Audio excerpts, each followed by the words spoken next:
जय हिंद aspirants, welcome to Manas defence academy. और आज एक बहुत इंपॉर्टेंट टॉपिक लेके आया हूं इंग्लिश एग्जामिनेशन से रिलेटेड। वैसे तो ये हर एग्जाम में काम आते हैं आपको, बट अगर हम डिफेंस की पर्टिकुलर बात करें, स्पेसिफिकली डिफेंस एग्जाम में जरूर आता है और ज्यादातर बहुत इजी भी होता है। बच्चे कुछ कुछ में कंफ्यूज हो जाते हैं, बट ये बहुत इजी टॉपिक होता है और वो टॉपिक है आपका इडियम एंड फ्रेजेस। ठीक है, तो अगर हम इडियम एंड फ्रेजेस की बात करें तो इसको हिंदी में बेसिकली मुहावरे भी बोलते हैं। तो मुहावरे तो डेफिनेटली इडियम्स पे आ जाता है, बट फ्रेजेस का क्या मीनिंग होता है? फ्रेजेस का मीनिंग होता है which does not make complete sense. Obviously अगर एक छोटे 2-3-4 वर्ड का सेंटेंस मैं बना दूं तो it will doesn't make any sense अगर मैं उसका टाइम, ड्यूरेशंस, टेंसेस और पार्ट ऑफ स्पीच के हिसाब से उसको ऐड ऑन करके एक सेंटेंस में फ्रेम ना करूं तो उसका सेंस नहीं बनता है। बट एनीवे, ज्यादातर मुहावरे बहुत इजी होते हैं, बहुत इजी टू अंडरस्टैंड होते हैं, बट कुछ को हमें रटना जरूरी होता है।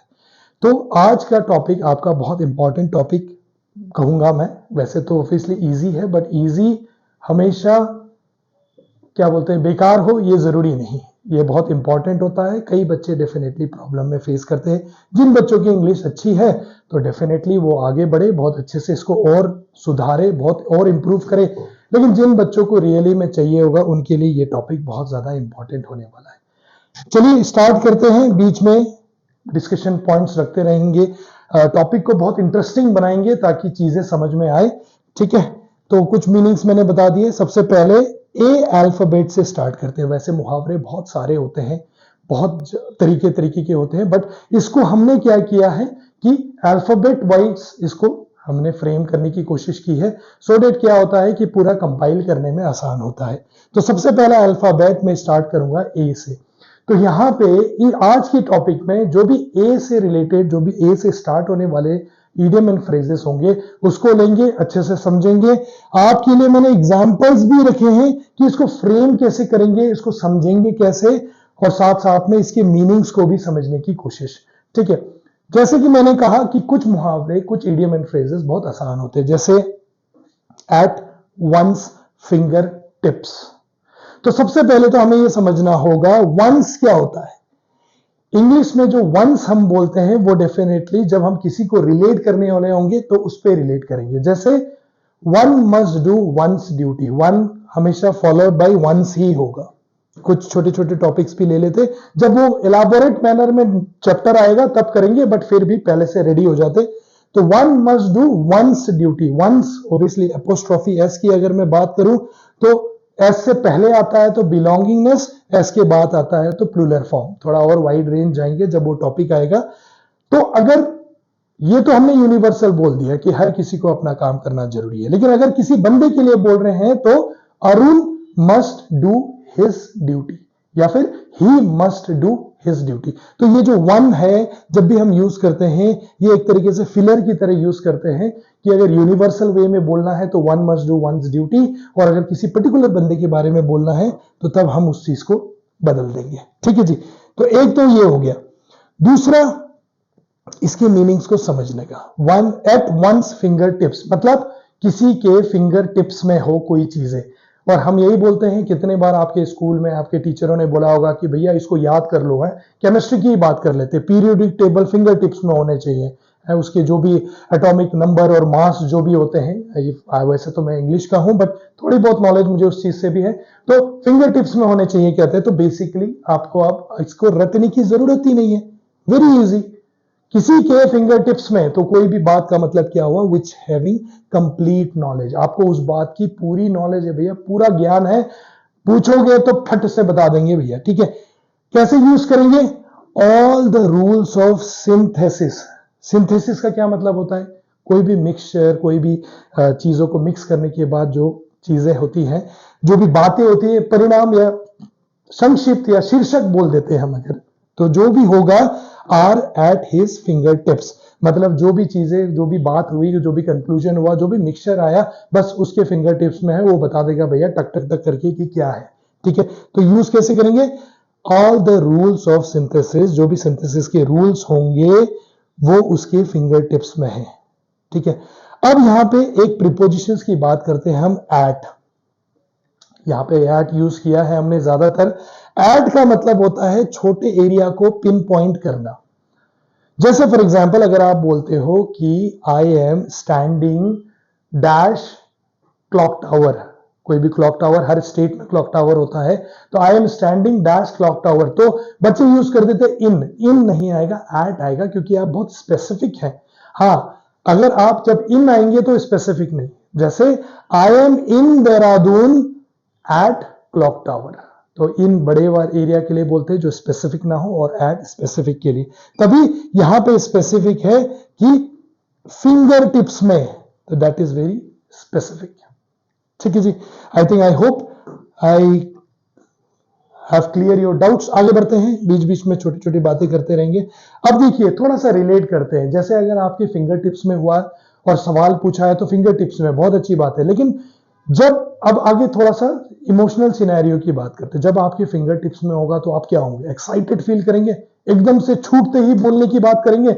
उसको मुहावरे में कैसे यूज करेंगे? जैसे विदाउट डिले, आपने टाइम ही नहीं लगाया और एकदम से फिंगर टिप्स में जो भी आपका था आपने बोल दिया। तो at the spur of the moment, moment होते ही आपने फट से शुरू कर दिया, फूटते ही, है ना, स्पर ऑफ द मोमेंट। कैसे यूज करेंगे? इन एन क्यों यूज किया? आर्टिकल है, छोटे छोटे नॉलेजेस ले रहा हूं, ज्यादा होगा लेकिन छोटे छोटा समझो सिर्फ। Interview, interview, in pronunciation I N से आता है, तो ए ई आई ओ यू वॉवल से, तो डेफिनेटली ए एन द जो आर्टिकल का रूल है उसमें एन आएगा। I hope I have clear this. In an interview we must reply at the spur of the moment. जरूरी है, आप कल को एसएसबी जाते हैं, इंटरव्यू जाते हैं। आज के डेट में तो क्लास 1 गैजेटेड ऑफिसर की सारे पेपर में इंटरव्यूज है। हाँ, बी सी डी पोस्ट में मोदी जी ने हटा दिया है, बाद में देखो क्या होता है।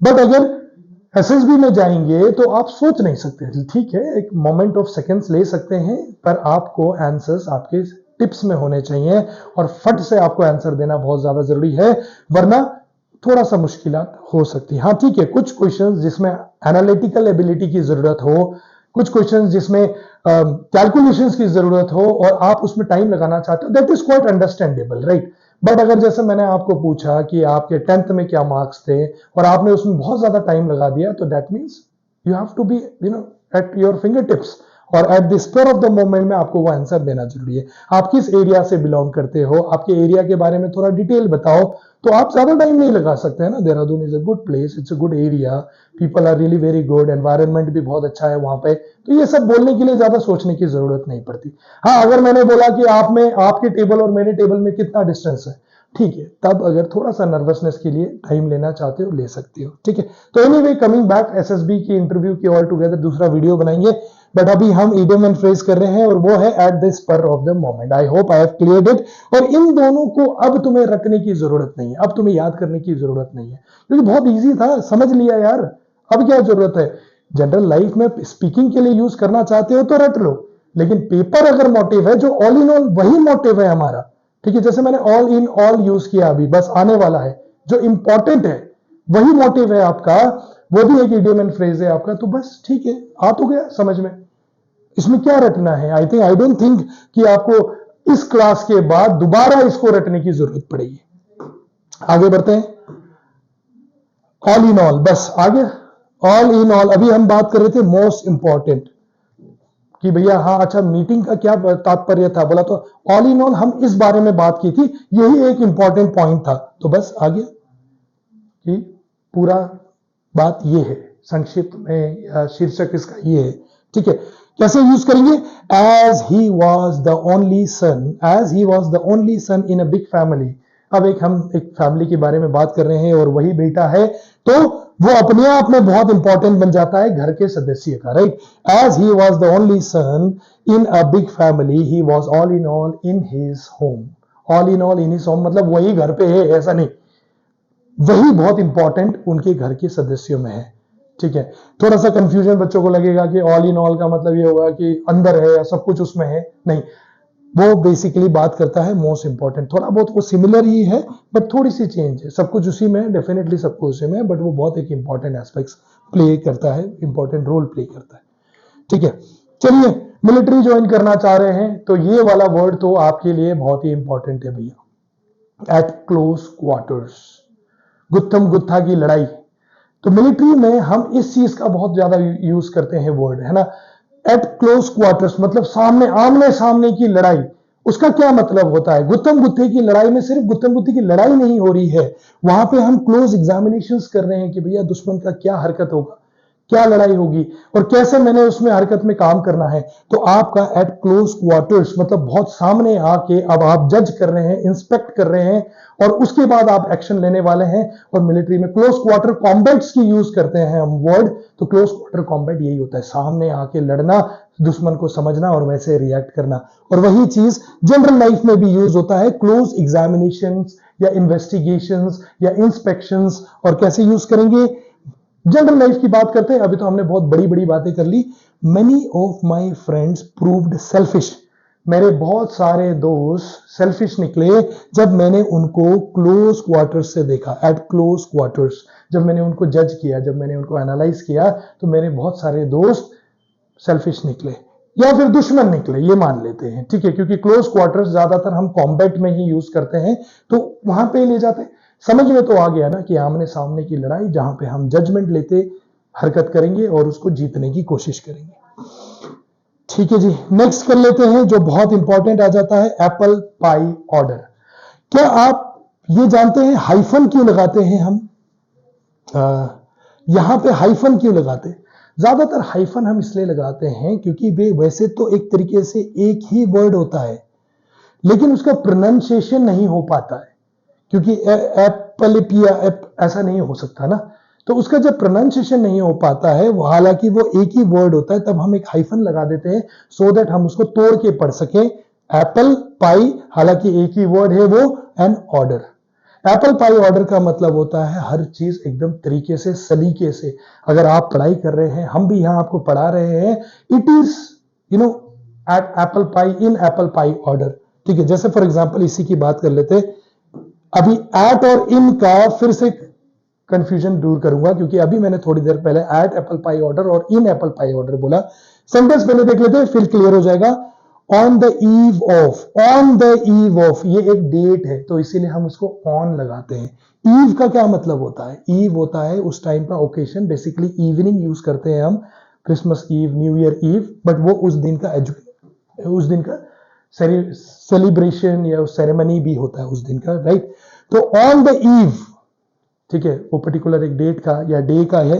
जैसे I was born on 25th of September, या फिर I was born on Monday, ठीक है, but my birthday is in 2 months, बस 2 महीने में। तो ये चलो एनीवे प्रिपोजिशंस जब करेंगे ना तब वहां आपका क्लियर हो जाएगा, ठीक है जी।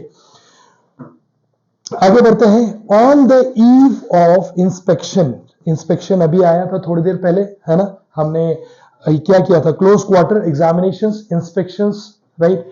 तो या क्या बोलते हैं, चेकिंग, एक बार, I am not remembering the word, examinations, investigations, yes, investigations and inspections.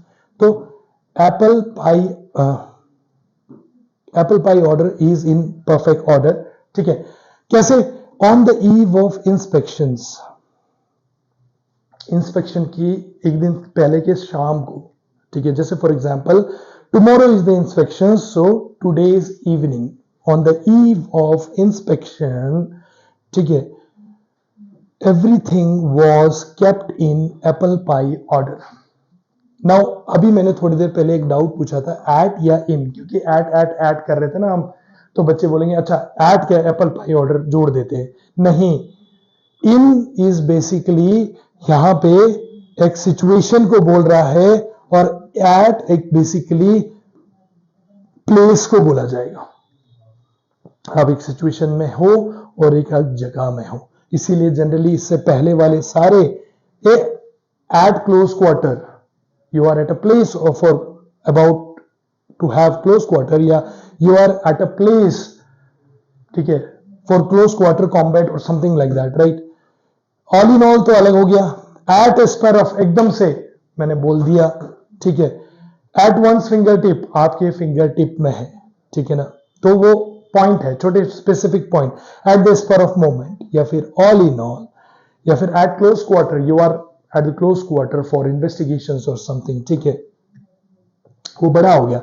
But यहां पे apple pie order is basically एक कंडीशन या सिचुएशंस की बात कर रहे हैं, दैट्स व्हाई इन, और एक प्लेस, सिचुएशन में भी अगर प्लेस की बात हो रही है, स्पेसिफिक चीजों की बात हो रही है, then definitely it is at, ठीक है। थोड़ा सा कंफ्यूजन हुआ होगा, एक बार फिर से रिवाइज कर लेते हैं। Apple pie order, it's a one word, that's why we have put the hyphen in a perfect order, of course, ठीक है।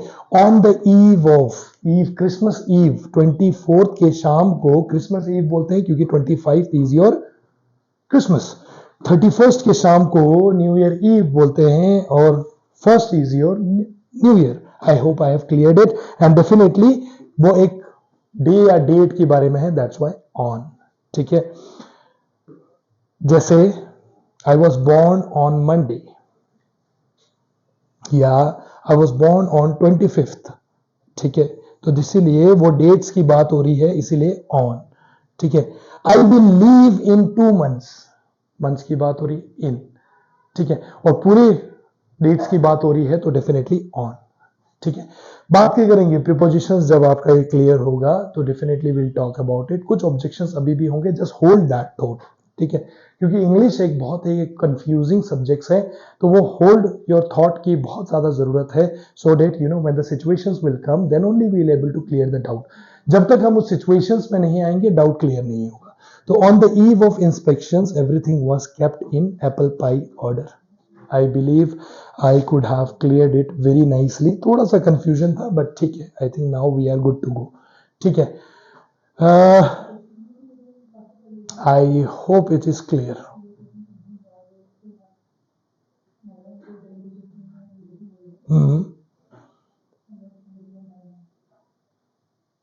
ठीक है, I hope it's clear. I hope. Let's see. We'll come back. बीच बीच में फिर से बात करते रहेंगे. Above all, same thing before everything. सबसे पहले तो भैया इस बारे में बात कर लेते हैं, ठीक है। तो above all जो idiom and phrase है आपका, वो ये कहता है कि सबसे पहले इस बारे में बात कर लेते हैं, ठीक है।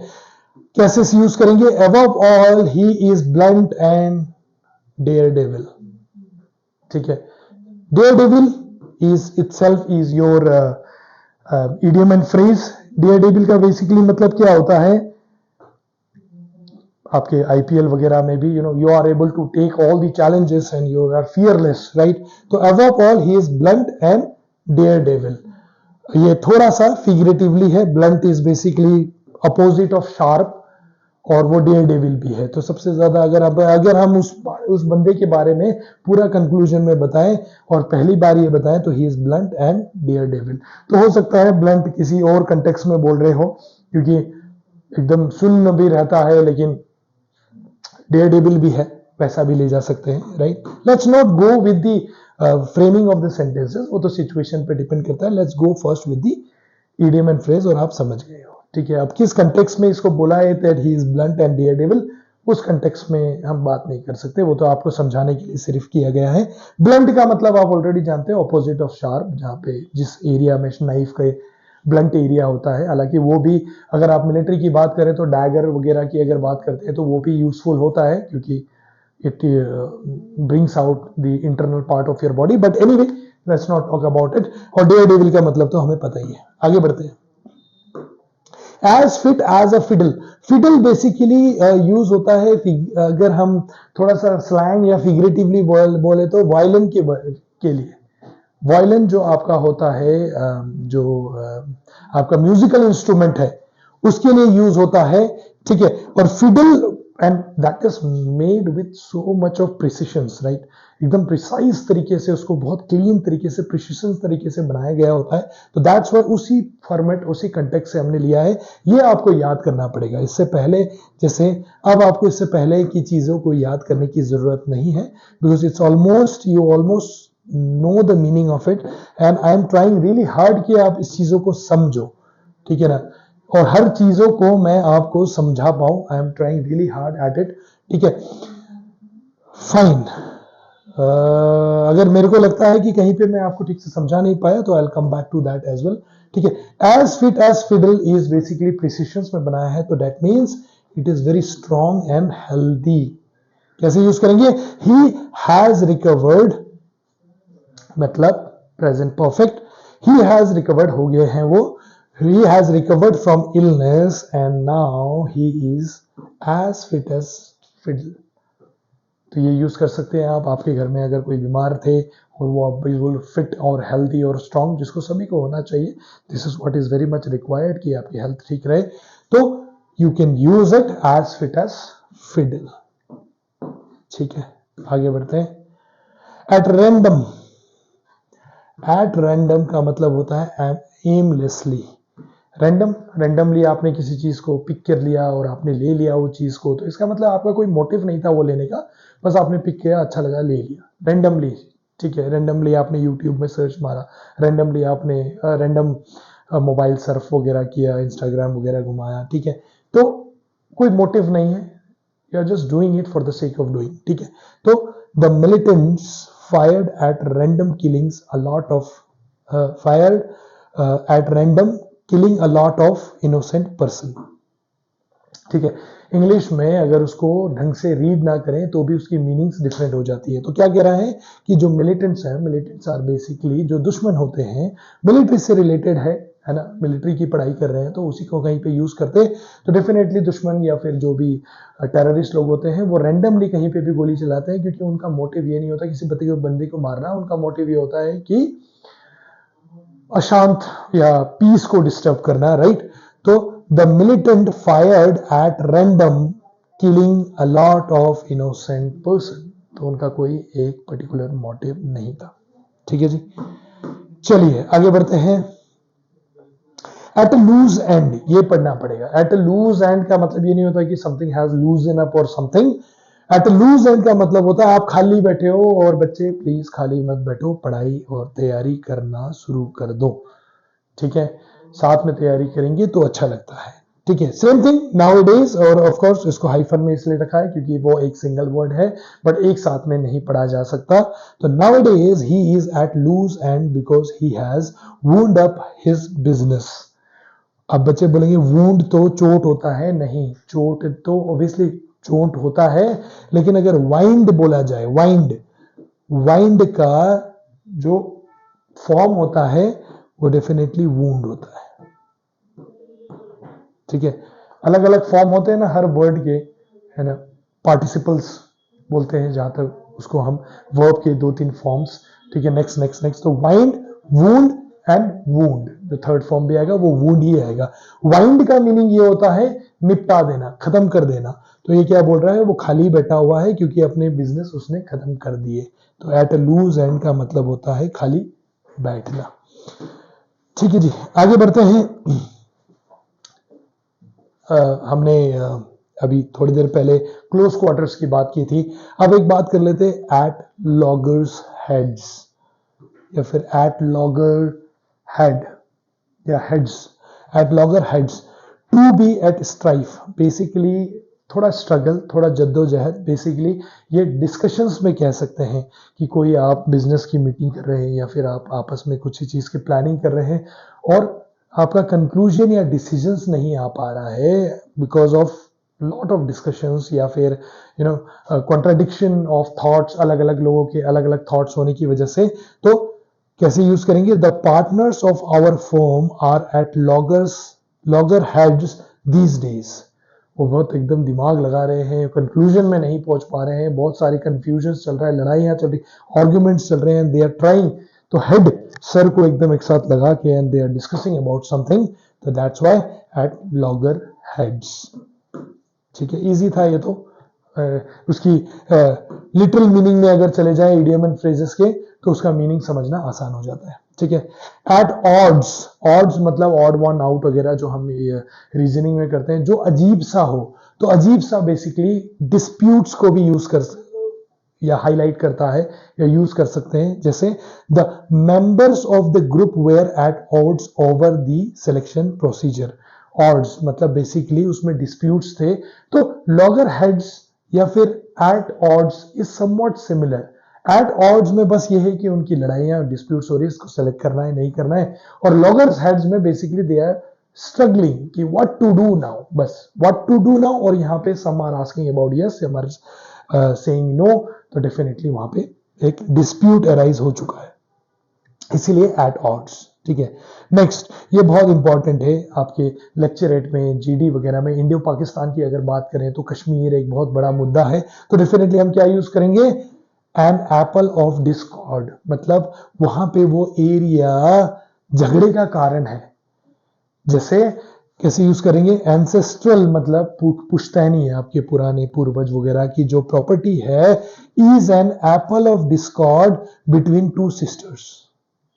बिटवीन दो बंदे के बीच में आया है, तो definitely two sisters. Between, among and amongst, इसको कैसे यूज करेंगे वो भी डेफिनेटली हम जब प्रीपोजिशंस करेंगे वहां पे आपका ये चीजें क्लियर हो जाएगा। ठीक है, बट यहां पे कैसे यूज हो रहा है कि एंसेस्ट्रल प्रॉपर्टी इज एन क्यों आया, क्योंकि ऑब्वियसली एप्पल है, तो इन, तो डेफिनेटली वो क्लियर हो गया आपका कि मैंने जब बोला था कि the house is in apple pie order. ठीक है, या फिर अगर मैं आपको ऑर्डर दे रहा हूं कि an apple pie order is required at your home, तब एन आएगा, तब इन एन। ये बहुत एक कंफ्यूजिंग कॉन्सेप्ट आ जाता है प्रीपोजिशंस में, हम कुछ भी यूज कर देते हैं बोलते समय, तो क्योंकि ऑब्वियसली हमारे एक्सप्रेशंस, हमारी बातें, हमारे हाथ के जेस्चर से हमें सामने वाले को समझ में आ जाता है कि क्या मीनिंग है, पर ग्रामेटिकली तो डेफिनेटली वो एरर में ही आएगा। ठीक है, तो एन एप्पल ऑफ डिस्कॉर्ड्स का मतलब ये है कि वो एक पॉइंट है जो हमेशा लड़ाई या झगड़े का कारण हो। नेक्स्ट, एट क्रॉस पर्पसेस, मतलब इसका पर्पस इट्स दिस एंड इसका पर्पस इज दिस, तो डेफिनेटली एक क्रॉस या फिर एक मतलब डिस्प्यूटिंग और आर्ग्यूमेंटेटिव पॉइंट बन रहा है, तो डेफिनेटली हैव कॉन्फ्लिक्टिंग इंटेंशंस। तो डेफिनेटली हम अगर उस चीज को बोन ऑफ कंटेंशंस या फिर एप्पल ऑफ डिस्कॉर्ड जो हमने थोड़ा बहुत किया, उसकी तरह भी इसको यूज कर सकते हैं at cross purposes, have conflicting intentions, कि नहीं मैं, जैसे आपके घर पे भी, नहीं मुझे ये करना है, वो दूसरा बोल रहा है नहीं मेरे को तो ऐसे करके इधर करना है, तो you will have to agree, तो you have a cross purposes and because of that आपके कॉन्फ्लिक्ट्स हो रहे हैं। कैसे यूज करेंगे, how can there be peace in their family when husband and wife are at cross purposes, दोनों के purpose अलग अलग हैं, तो कैसे उस घर में हस्बैंड वाइफ के बीच में पीस प्रिवेल होगा, वो डेफिनेटली आपके कॉन्फ्लिक्टिंग इंटरेस्ट पे ही जाएगा या इंटेंशंस पे भी जाएगा। तो ये बहुत इजी है समझना। ईडियम एंड फ्रेजेस का जो टॉपिक है वो अपने आप में इतना ज्यादा इजी है, क्योंकि हम बस एक उसके मीनिंग को अगर समझ लें तो डेफिनेटली उसका एक आंसर्स निकाल लेंगे। हाँ ठीक है, उसको यूज करना हमारे लिए डिफिकल्ट होगा, बट वो तो सभी के लिए ही होता है। जितना आप रीड करेंगे, जितना आप सुनेंगे, जितना आप यूज करेंगे, प्रैक्टिस से आपका स्पोकन सुधरेगा, लेकिन ग्रामर के लिए तो आपको कुछ चीजें को रटना ही पड़ता है। ठीक है, तो समझने वाली बात हम कर रहे हैं, रटने वाली बात आप ऑलरेडी यहाँ पे समझ जाएंगे कि कैसे कौन सी चीजों को रटना पड़ेगा। जैसे ये भी एक समझने वाली चीज है, आफ्टर वंस ओन हार्ट, दिल के बाद या दिल के करीब, टू वंस लाइकिंग। आफ्टर इसलिए आया, सेंटेंस में यूज करके देखते हैं। When Deepa met a man, जब Deepa met a man after her own heart, दिल के बाद, she got married to him. तो बेसिकली हम इंग्लिश में हर चीजों को डीपली मीनिंग नहीं समझा सकते, but after one's own heart मतलब एक हार्ट है, ऐसा समझ लेते हैं, एक हार्ट है जो एक बंदे के लिए प्रायोरिटी है, उसके बाद भी अगर आपने कोई प्रायोरिटी लिखी है तो डेफिनेटली वो बहुत ही ज्यादा इंपॉर्टेंट बंदा हो गया आपके लिए, क्योंकि you are not taking care of your heart because you have given it to someone, तो definitely it's to one's liking. ठीक है जी, I hope I could have make you understand कि आफ्टर क्यों लिखा गया है। ठीक है, चलिए बात करते हैं at the bottom of. At the bottom of मतलब लास्ट में इसका कंक्लूजन क्या आया, to be mainly responsible for, receiving and में क्या है। ठीक है, it was found later that Shanu was at the bottom of the whole trouble. तो ये रिस्पॉन्सिबल थी भैया, इस सब का जो कंक्लूजन आया है तो ये रिस्पॉन्सिबल थी। तो एट द बॉटम ऑफ, तो ऑब्वियसली ऑल इन ऑल या फिर अबव ऑल भी हम इसमें यूज कर सकते हैं कि मेनली तो ये था, बट वो ऊपर वाली बात है, ये नीचे वाली बात है। नीचे से कैसे बात करेंगे, at the bottom of to be mainly responsible for, तो it was found that later, later मतलब बाद में, that Shanu was at the bottom of the whole trouble. ठीक है, so I hope you are able to do the mostly जो भी आपको समझ में आई होगी। तो नेक्स्ट सेशंस में इसको कंटिन्यू रखेंगे। ठीक है, और कोई भी कंफ्यूजन होगा आप एक बार जाके इस चीज को रिवाइज करिएगा। ठीक है, इस सारे सेशंस को एक बार मैं भी न्यू सेशन स्टार्ट करने में रिवाइज करूंगा। I will see you in the next video. जय हिंद,